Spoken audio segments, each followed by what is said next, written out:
물리는 정의에서부터 가속도의 법칙이란 물체에 작용하는 알짜 힘은 그 물체의 질량과 가속도의 곱과 같다.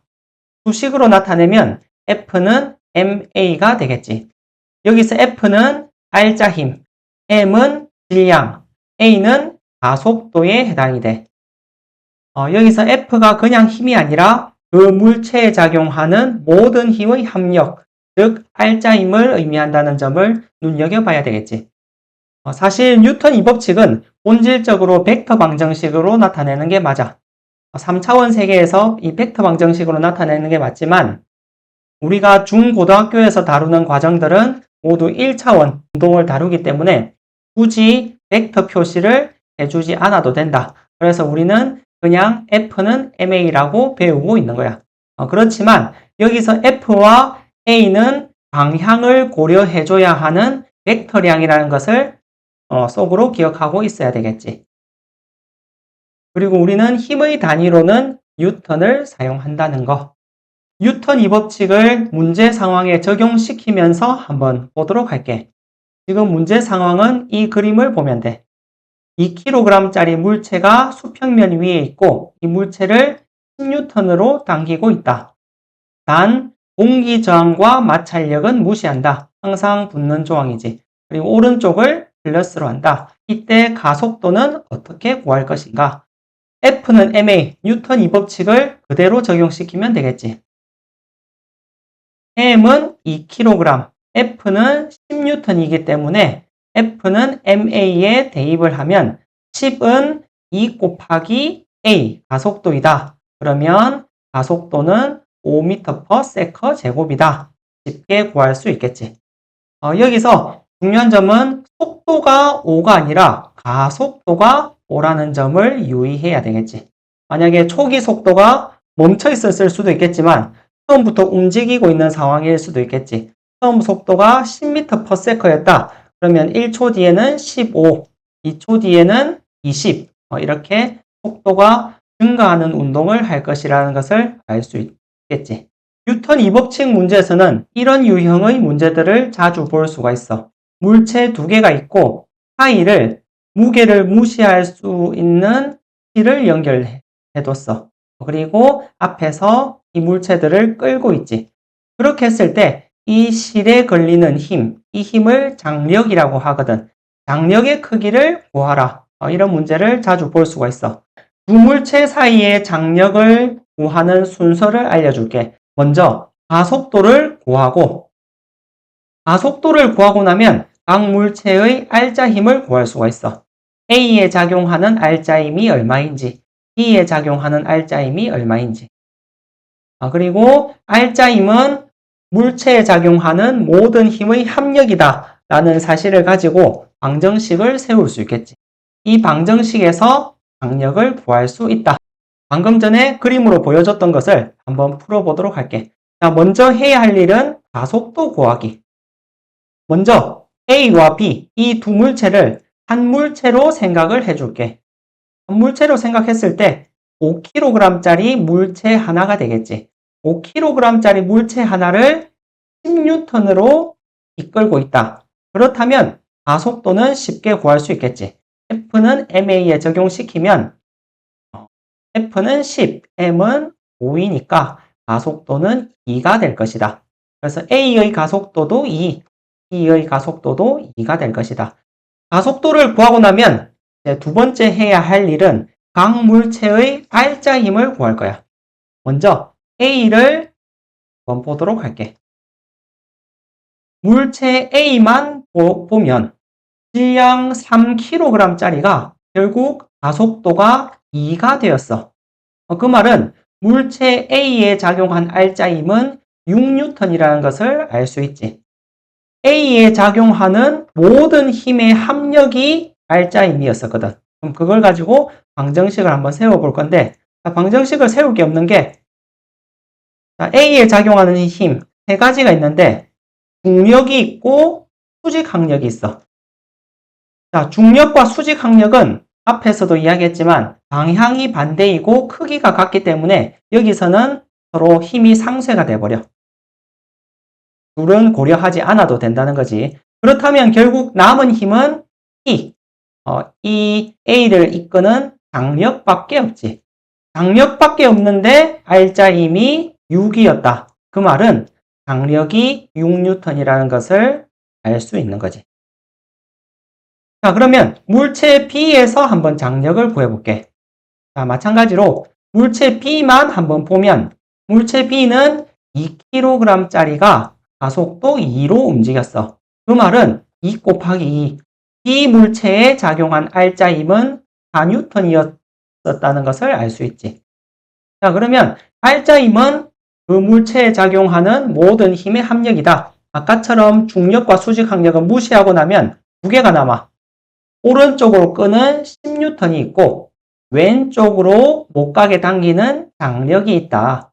자, 그래서 아무래도 오른쪽의 힘이 더 크기 때문에 10 빼기 T, 이게 B에 작용하는 모든 힘이 되겠다. 그지? 그러면 10 빼기 T가 B에 작용하는 모든 힘, 그 힘이 알짜 힘인데 알짜 힘은 4N이라는 것을 우리가 이미 알고 있었지. 자, 그래서 방정식을 세우면 4는 10 빼기 T이다. 그러면 T는 6N이 되겠지. 자, 방금 전에 우리가 A에서 볼 때도 장력이 6N, B에서 볼 때도 장력은 6N. 아까 제일 처음에 이야기했던 부분이지. 장력은 어디에서 구해도 같은 값이 나온다. 이번에는 아까 전이랑 비슷한데 이번에는 물체 B가 이 도르래에 의해서 이렇게 매달려 있어. 그러면 B에 작용하는 중력이 있을 거기 때문에 이 두 물체를 아래로 끌게 될 것이다. 이런 문제는 어떻게 풀 수 있는지를 한번 보도록 할게. 공기저항과 마찰력은 무시하고 중력 가속도의 크기는 10으로 사용하라 라고 되어 있지. 자, 가장 먼저 해야 할 일은 이 물체들의 가속도를 구하는 일이야. 일단 이 물체들을 끄는 힘은 뭘까? 이 물체들이 내려가는 이유는 B에 작용하는 중력 때문인 거야. 중력은 질량 곱하기 중력 가속도, 즉 10을 곱해주면 되겠다. 그치? 그래서 이 두 물체를 하나로 생각하고 아까와 마찬가지지. 전체 5kg짜리 물체를 B쪽에서 20N의 중력이 당기고 있어. 그렇다면 F는 ma에 대입을 하면 가속도는 4라는 것을 알 수가 있다. 가속도를 구하고 나면 각각의 물체에 작용하는 알짜 힘을 구할 수가 있겠지. 아까처럼 A, B를 나눠서 한번 보도록 할게. 물체 A 기준으로 한번 보면 질량은 3kg, 알짜 힘이 가속도가 4였어. 그렇다면 A에 작용하는 알짜 힘은 12N이라는 것을 알 수 있지. 알짜 힘은 여기에 작용하는 모든 힘의 합력인데 A를 끄는 힘은 장력 T밖에 없어. T밖에 없는데 알짜 힘이 12N이다. 그 말은 장력 T가 12N이라는 것을 알 수 있는 거지.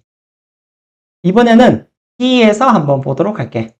자, 마찬가지로 B는 질량이 2kg, 그리고 가속도가 4니까 2 곱하기 4, B에 작용하는 알짜 힘은 8N이라는 것을 알 수 있어. 그러면 알짜 힘을 알아냈으니까 알짜 힘의 정의에 따라서 방정식을 세워서 장력을 구해볼게. B 물체를 보면 B 물체에 작용하는 힘은 두 개밖에 없어. 아래로의 중력 20N이 있고 실이 못 가게 잡는 힘 T가 있겠지. 결과적으로 B는 아래쪽으로 내려오기 때문에 중력이 더 큰 힘이라는 것을 예상할 수 있을 거야. 그러면 중력에서 장력을 뺐을 때 알짜 힘이 될 것이다. 이것을 방정식으로 세우면 되겠지. 20N 중력의 장력을 빼면 알짜 힘 8이 될 것이다. 그러면 T는 10이라는 것을 알 수 있다. 마찬가지로 물체 A에서 구했을 때와 물체 B에서 구했을 때 같은 장력 값이 나온다. 자, 이번에는 도르래에 두 물체가 이렇게 달려있는 이 문제를 풀어보도록 할게. 마찬가지로 공기저항과 마찰력은 무시하고 중력 가속도는 G로 계산하여라. 그리고 질량 M, 대문자 M이 질량 소문자 M보다 크다. 내가 라지 M, 스몰 M이라고 할게.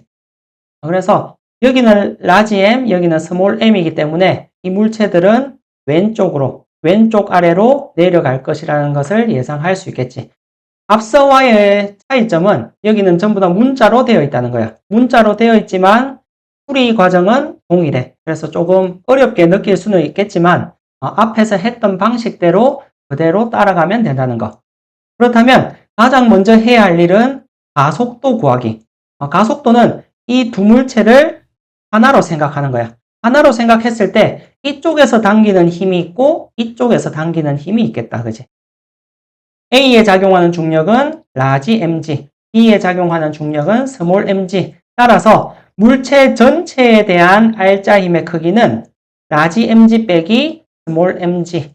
그리고 전체로 봤으니까 전체 질량은 라지 m 플러스 스몰 m. 따라서 F는 ma에 대입을 하면 가속도는 이렇게 될 것이다. 자, 아까와 마찬가지로 물체 A, 물체 B를 따로 놓고 보도록 할게.